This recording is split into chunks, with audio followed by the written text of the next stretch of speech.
నమస్కారం, వార్తలకు స్వాగతం. ముందుగా ముఖ్యాంశాలు. పెదకూరుపాడులో సీఎం జగన్ బహిరంగ సభ. చంద్రబాబు నాయుడుపై సీఎం జగన్ ఫైర్. ఎన్నికల సందర్భంగా బీజేపీ నేతల రోడ్ షో. ఇరు పార్టీలపై ఫైర్. పెదకూరుపాడులో భారీ బహిరంగ సభలో సీఎం జగన్ పాల్గొన్నారు. ఈ సందర్భంగా చంద్రబాబు నాయుడుపై ఆయన మండిపడ్డారు. మళ్ళీ ఇంటింటికి లకలక లకలక అంటూ మీ రక్తం దాగేందుకు మళ్ళీ వస్తుంది. గతంలో జరిగినట్టు ప్రతి ఒక్కరిని కూడా ఈ విషయాలను గుర్తుపెట్టుకోమని కోరుతా ఉన్నాను. అదేవిధంగా మిమ్మల్ని అందరినీ కూడా నేను ఒకటే ఆలోచన చేయమని కోరుతా ఉన్నాను. చంద్రబాబు మోసాలను ఓడించడానికి, పేదలను గెలిపించడానికి, విలువలు విశ్వసనీయతకు మరోసారి ఓటు వేయడానికి మీరంతా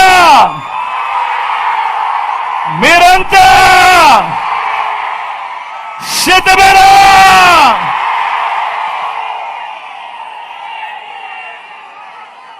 మిమ్మల్ని అందరినీ కూడా ఆలోచన చేయమని అడుగుతా ఉన్నా.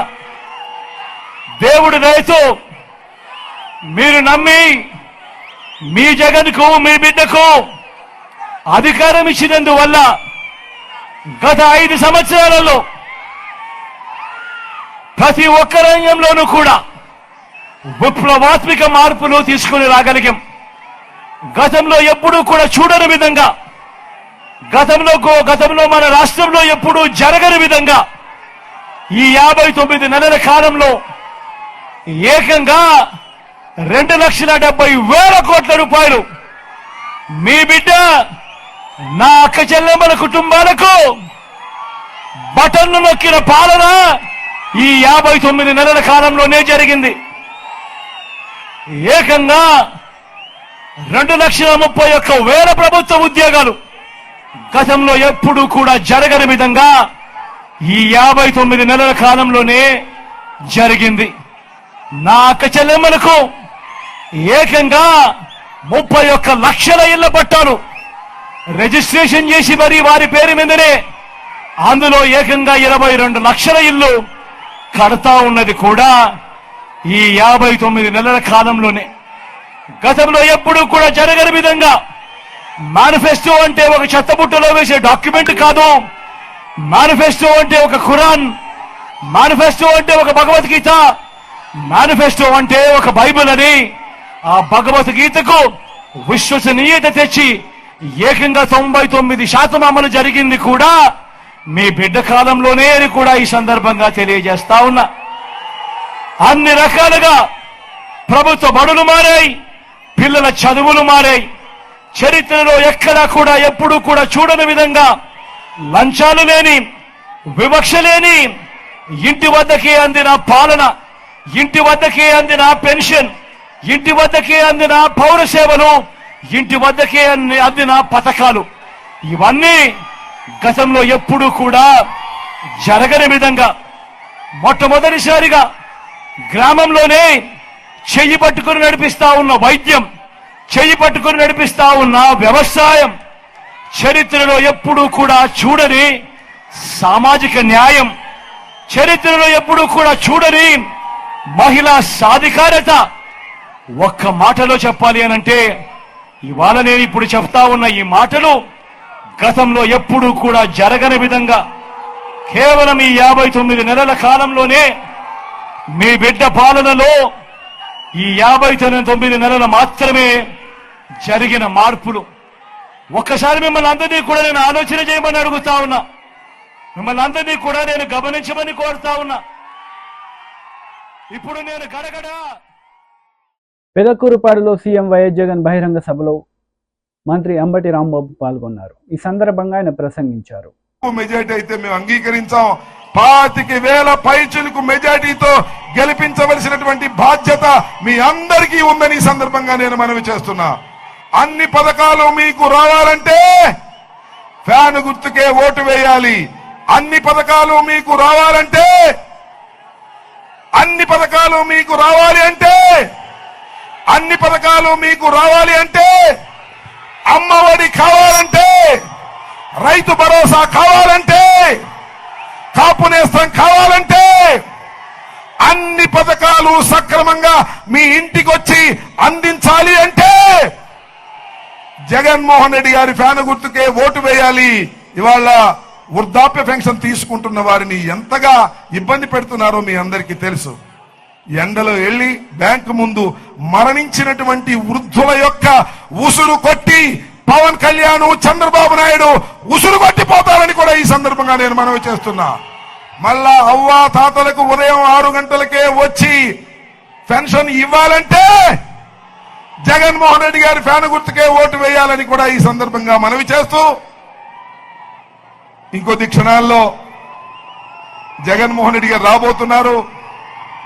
నా వ్యాన్ కింద అనిల్ కుమార్, అదిగో వచ్చేసింది హెలికాప్టర్. రండి, ఎక్కడున్నా వచ్చేయండి.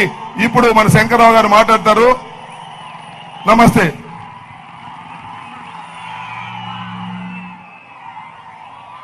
ఎదురుండ జెండాలు డౌన్ చేయాలి.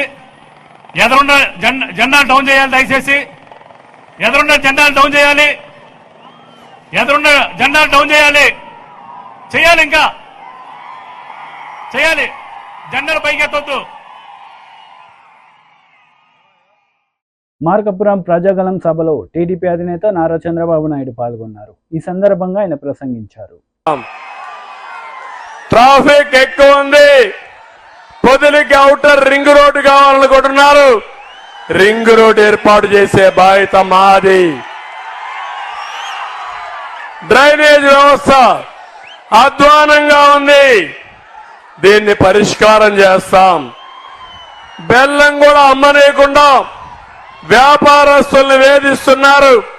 ఇది న్యాయం కాదు. తప్పకుండా ఈ సమస్య పరిష్కారం చేస్తాం.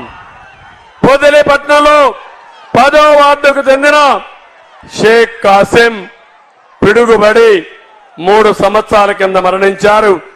ఆయన భార్య బీబీ జాన్, 2 పిల్లలున్నారు, ఒక అబ్బాయి ఉన్నారు. ప్రభుత్వం ఏమీ సహాయం చేయలా. మేము వస్తానే సహాయం చేస్తామని మీ అందరికి హామీ ఇస్తున్నా.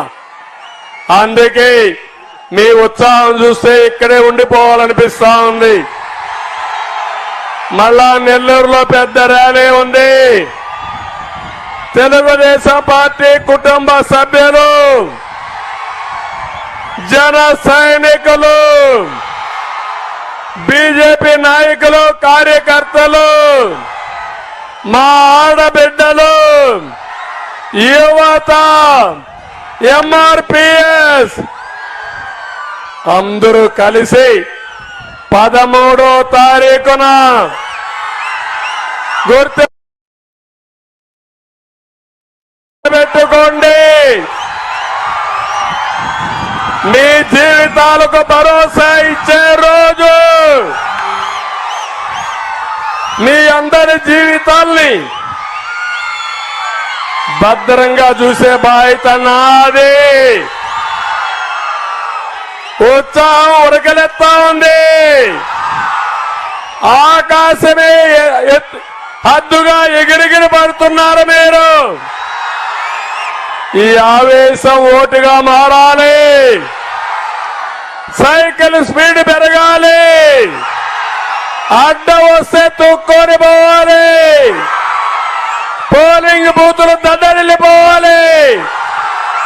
తమ్ముళ్ళు ఏమారద్దండి.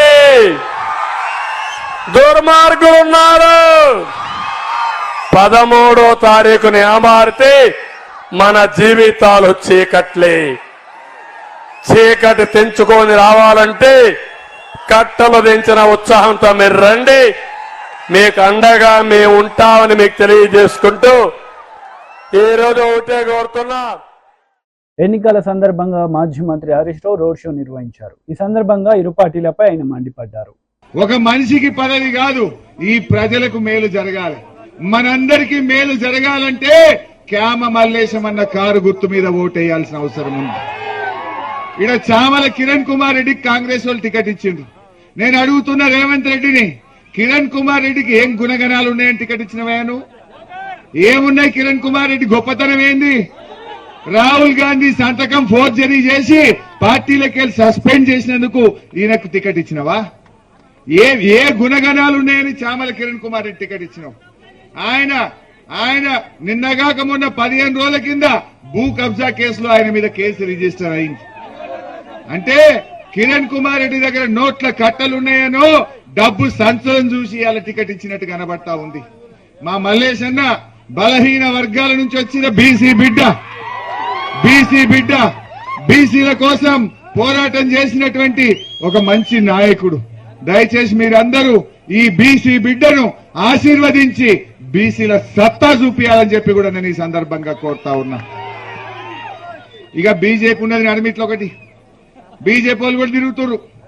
నేను ఒకటే కోరుతున్నా, నాకైతే నమ్మకం వచ్చింది, ఈ తాప జనమైతే కాంగ్రెస్ కోటైనకి తయారు లేరు. కాంగ్రెస్ కు బుద్ధి చెప్పాలని ప్రజలు నిర్ణయించుకున్నారు. కానీ కాంగ్రెస్ మీద కోపం కొద్ది ఎవరైనా బీజేపీ గిట్ట ఓటేసిరనుకో పేనం మీదకి వెళ్ళి పొయ్యిల పడ్డట్టు అవుతుంది. 10 ఏళ్లు ఢిల్లీలో బీజేపీ గవర్నమెంట్ ఉండే, ఏమన్నా ఒక్క మంచి పని చేసినారే?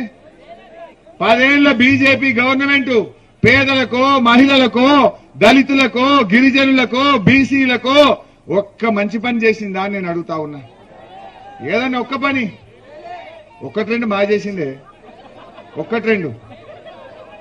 350 సిలిండర్ 1000 రూపాయలు చేయలే, 60 రూపాయలకు లీటర్ పెట్రోల్ డీజిల్ 100 రూపాయలు చేయలే, జీఎస్టీ పెట్టి ఉప్పు మీద, పప్పు మీద, నూనె మీద ఇలా ధరలు పెంచలే బీజేపీ. జీఎస్టీ పెట్టి ఏం చేసింది బీజేపీ?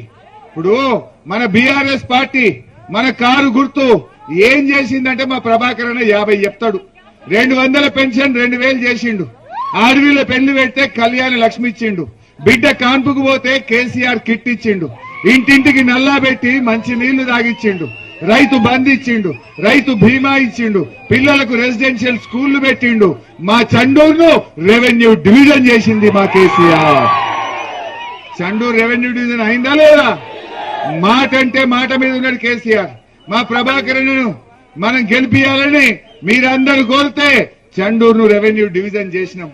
570 కోట్ల రూపాయలు ఈ మునుగోడుకు మాట ఇచ్చి మంజూరు చేయడం జరిగింది. కాంగ్రెస్ వాళ్ళు వచ్చినాక 570 కోట్ల పనులు అవుతున్నాయి. ఇప్పుడు అన్ని పనులు ఆగిపోయినాయి. అది ఏందో ఏమో, ఈ కాంగ్రెస్ గవర్నమెంట్ వచ్చినాక రివర్స్ గేర్లో పడ్డది, బండి ముంగడు పోతలేదు, రివర్స్. ఇవాళ నేను అడుగుతున్నా, కాంగ్రెస్ వాళ్ళు వచ్చినాక కొత్త పథకాలు రాలే కానీ ఉన్న పథకాలు పోతున్నాయి, పోతలేవా? మా అక్క చెల్లెల్ని అడుగుతున్నా, ఇవాళ దవాఖానకు నల్గొండకు పోండి, కేసీఆర్ కిట్ బంద్ అయిపోయింది. ఆనాడు కేసీఆర్ ఉండగా బిడ్డ కాన్పుకు పోతే కేసీఆర్ కిట్ ఇచ్చి కడుపు నిండా అన్నం పెట్టి తల్లి బిడ్డలను ఆటో కిరాయి లేకుండా తెచ్చి ఇంటికాడ దించింది కేసీఆర్ కాదా? మరి కాంగ్రెస్ రాగానే కేసీఆర్ కిట్ మాయమైపోయింది. నీ బాయి కాడ 24 గంటల కరెంట్ వస్తుందా? ఇప్పుడు 16 గంటలు 12 గంటలే వస్తుంది. అది కూడా గంట ట్రిప్ అవుతుంది. మోటార్లు కాలిపోతున్నాయి. ఇవాళ ఒక్కసారి మోటార్లు కాలితే 10,000 రూపాయలు రైతుల మీద భారం పడుతుంది. నేను అడుగుతున్న, కేసీఆర్ ఉండగా మోటార్లు కాలినాయా? మరి కాంగ్రెస్ రాగానే మోటార్లు ఎందుకు కాలుతున్నాయి? ఆలోచన చేయండి. కాంగ్రెస్ వచ్చింది, కరెంటు మాయమైంది. కాంగ్రెస్ వచ్చింది, కేసీఆర్ కిట్టు మాయమైంది. కాంగ్రెస్ వచ్చింది, రైతు బంధు మాయమైంది. కాంగ్రెస్ వచ్చింది, మంచి నీళ్లు కూడా మున్పట్లెక్క వస్తలేవు. ఇవాళ ఆలోచన చేయండి. అంటే ఈ కాంగ్రెస్ పార్టీ పరిపాలనలో పూర్తిగా ఫెయిల్ అయిపోయింది. ప్రజల్ని మోసం చేసింది. మళ్లీ మోసం చేయడానికి ఈ రోజు కొత్త డ్రామా మొదలు పెట్టిండ్రు. దేవుళ్ల మీద ఒట్టు, యాదగిరి దేవుని మీద ఒట్టు అంటుండు. మోసపోదామా? ఒట్టేందుకు? మరి నువ్వు రాజీనామాకు తయారు కావాలి కదా. నిజంగా చేసేటోనివైతే, 5 గ్యారంటీలు ఇచ్చేటోనివైతే రాజీనామాకు ఎందుకు తయారైతలేవు? అంటే అందులోనే మోసం ఉన్నది. దయచేసి బీఆర్ఎస్ కార్యకర్తలారా, మా చండూరు అన్నదమ్ములారా, నేను మీతో కోరేది ఒక్కటే, ఒక్క 9 రోజులు కష్టపడండి. ఒక్క 9 రోజులు ప్రజలు తయారున్నారు బీఆర్ఎస్ కోటేయడానికి. మీరు వెళ్లి కాంగ్రెస్ మోసాలను అర్థమయ్యేటట్టు ఇంటింటికి పోండి, గడప గడప దొక్కండి, అర్థమయ్యేటట్టు చెప్పండి. ప్రజలు మనకు ఓట్లు వేయడానికి సిద్ధంగా ఉన్నారు. కాంగ్రెస్ వాళ్ళ అహంకారాన్ని, కాంగ్రెస్ వాళ్ళ మెడలు వంచాలని ఇలా ప్రజలు నిర్ణయం చేసుకున్నారు. అందువల్ల ఈ ఎన్నికల సందర్భంగా బీజేపీ నేతలు రోడ్ షో నిర్వహించారు. ఈ సందర్భంగా ఇరు పార్టీలపై వారు విరుచుకుపడ్డారు. మియాపూర్ దాకా ఆగిన మెట్రో రైల్ని బరాబరి సంగారెడ్డి చౌరస్తా దాకా తీసుకొస్తారని చెప్పి మీకు సందర్భంగా మాటిస్తున్నా. ఎంపీ అంటే మెంబర్ ఆఫ్ పార్లమెంట్ కాదు, ఎంపీ అంటే మెట్రో పక్కా అని చెప్పి మీరు రాసి పెట్టుకోవాలని చెప్పి సందర్భంగా మీకు తెలియజేస్తూ, ఇంతసేపటి నుంచి ఇంత అశేషంగా తరలి వచ్చి నన్ను ఆశీర్వదించడానికి ఇక్కడికి ఇచ్చిన మా అక్కా చెల్లెలందరికీ కూడా శిరస్సు వంచి నమస్సుమాంజలు తెలియజేస్తూ, కమలం గుర్తుకే అక్క సప్పుడు గట్టిగా పోవాలి, కమలం గుర్తుకే. దీన్నే చెల్లాపూర్లు ఉంటాడు వెంకటరామరెడ్డి, ఇక అడిగే రాటే తెంకపోవాలి రింగ్ రోడ్ అయిపోయి. గట్టిగా చెప్పండి, కమలం గుర్తుకే, కమలం గుర్తుకే. అక్క అంటలేరు, నా కళ్ళు తేజ్ ఉన్నాయి. రేపు ఎంపీ గెలిచిన తర్వాత పక్క మీ కాలనీకి వస్తా, అందుకని జర గట్టిగా చెప్పు, కమలం గుర్తుకే, కమలం గుర్తుకే. జై శ్రీరామ్, జై శ్రీరామ్, జై శ్రీరామ్. దగ్గర చేతులు ఎవరికైనా ఉండే జర చేతులు లేపు. జై శ్రీరామ్, జై శ్రీరామ్. చేతులు లేని వాళ్ళు లేపుకుని జర చేతులు ఉన్న వాళ్ళందరూ లేపు. జై శ్రీరామ్, జై శ్రీరామ్, జై శ్రీరామ్.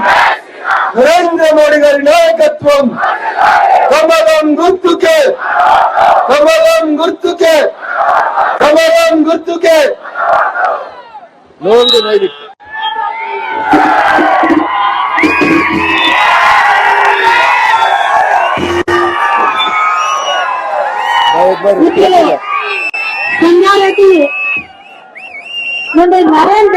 రఘుబాయికి గెలిపించి పంపిస్తున్నాం అని మీరు కూడా ఒక సంకల్పం తీసుకోవాలని నేను మీ అందరికీ కోరుతున్నాను. అదే విధంగా ఇవాళ బీఆర్ఎస్ వాళ్ళు కాంగ్రెస్ వాళ్ళు అంటున్నారు మాకు అవకాశం ఇవ్వాలి, మీకు అవకాశం అంటే ఒకప్పుడు కాంగ్రెస్ వాళ్ళకి అవకాశం ఇస్తే ఇదే ఎంఐఎం వాళ్ళకి అంటే ఇదే పాములకి పాల తాగిపిచ్చి ఇంత పెద్ద చేసినాను నేను. మళ్ళా మీ గవర్నమెంట్ పోయింది, ఈ కేసీఆర్ వచ్చిండు, కేసీఆర్ ఏదో చేస్తారనుకున్నాం, కానీ అయినా కూడా వీళ్ళకి పాలే తాగిపించిండు, మళ్ళా పెద్దగా చేసిండు. మళ్ళా వీళ్ళు అంటే ఎంఐఎంఓలో ఒక అలవాట, గవర్నమెంట్ చేంజ్ అయితే అయ్యా చేంజ్ చేసుకుంటారు వీళ్ళు. అప్పుడు కేసీఆర్ కి అబ్బా అబ్బా అనుకున్నారు, ఇప్పుడు కేసీఆర్ పోయాడు, ఇప్పుడు రేవంత్ రెడ్డికి అబ్బా మీరేమా నాన్న అంటున్నారు వీళ్ళు. అంటే ఒకవేళ నెక్స్ట్ తెలంగాణలో బీజేపీ గవర్నమెంట్ వస్తే మళ్ళీ మా నాన్న చేంజ్ చేయాలి. ఇప్పుడు మేము బీజేపీ వాళ్ళకి అబ్బా అనాలి. కానీ ఒక్క మాట యాद పెట్టుకోండి, అసదుద్దీన్ ఓవైసీ నువ్వు వాళ్ళ కాళ్ళు పట్టుకున్నావు, వీళ్ళు కాటుకున్నావు, మా దగ్గర వస్తే తొక్కేస్తాం బిడ్డ. ఇక్కడ మేము తొక్కుతాం, అదే అసదుద్దీన్ ఓవైసీకి ఢిల్లీలో పార్లమెంట్ లో తొక్కాలంటే మన అన్నకి పంపించాలి. ఎందుకంటే ఇక్కడ మన అసెంబ్లీలో అక్బరుద్దీన్ ఓవైసీ నోరు మూసిన మన రఘుబాయ్, అక్కడ కూడా అసదుద్దీన్ ఓవైసీ నోరు మూయాలంటే మన రఘుబాయికి పంపించాలని నేను మీ అందరికీ దండం పెడుతున్నాను. ఇవాళ మనం చూస్తున్నాం, మీరు ఏదైనా ఒక నేషనల్ మీడియా ఓపెన్ చేసి చూడండి, చాలా వరకు పెద్ద పెద్ద లీడర్లు, ఈ సల్మాన్ ఖుర్షిద్ అని కాంగ్రెస్ ఒక సీనియర్ లీడర్, బుద్ధి లేని లీడర్, కానీ ఆయన అన్న కూతురు సమాజ్వాదీ పార్టీ క్యాండిడేట్. ఆమె ఏం చెప్తుంది తెలుసా? ఓటు జిహాద్ కరో అంటే, జిహాద్ అంటే ఒక యుద్ధం చేయాలంట, రెచ్చగొడుతుంది పబ్లిక్ కి. కానీ ఆమెకి చెప్పేది ఒక్కటే, మీరు ఎన్నైనా జిహాద్ ప్లాన్ చేసుకోండి, కానీ మోదీ ముందు ఎవరు ఆగరు. మీరు లవ్ జిహాద్ చేసినారు, మీరు ల్యాండ్ జిహాద్ చేసినారు, ఇప్పుడు ఓటు జిహాద్ చేసి కూడా మీరేం పీకలేరు. ఆ ఒక మాట మీరు యాద పెట్టుకోండి. ప్రజల్లారా, మీకు రాష్ట్రంలో ఒక్కటే ఒక రిక్వెస్ట్ చేస్తున్నాను, సమయం చాలా తక్కువ. 13 తారీఖుకి పోలింగ్, 3వ నంబర్ కి మన Raghubhai symbol, BJP symbol. Polling రోజు ఎండ ఉంది, మనం తర్వాత పోదాం, సాయంత్రం పోదాం, అట్లాంటి ఆలోచన పెట్టకండి ప్లీజ్, నా రిక్వెస్ట్. నేను పొద్దు నుంచి అన్న ఎంబడున్నా, ఎండలో కూడా అన్న ఎంబడి నిలబడ్డా. ఎండ ఉంటే కూడా మా కార్యకర్తలు మన ఎంబడి ఉన్నాడు. ప్రతి ఒక్క కార్యకర్తకి నేను ధన్యవాదం చెప్తున్నా. ఎండ ఉంటే కూడా రఘుబాయి నేను మీ ఎంబడున్నామని ఒక మంచి భావనతో వార్తలు ముగించే ముందు ముఖ్యాంశాలు మరోసారి. పెదకూరుపాడులో సీఎం జగన్ బహిరంగ సభ. చంద్రబాబు నాయుడుపై సీఎం జగన్ ఫైర్. ఎన్నికల సందర్భంగా బీజేపీ నేతల రోడ్ షో. ఇరు పార్టీలపై ఫైర్. ఈ వార్తలు ఇంతటితో సమాప్తం. తిరిగి ప్రసారమయ్యే వార్తల్లో మళ్ళీ కలుద్దాం. అంతవరకు సెలవు. నమస్తే.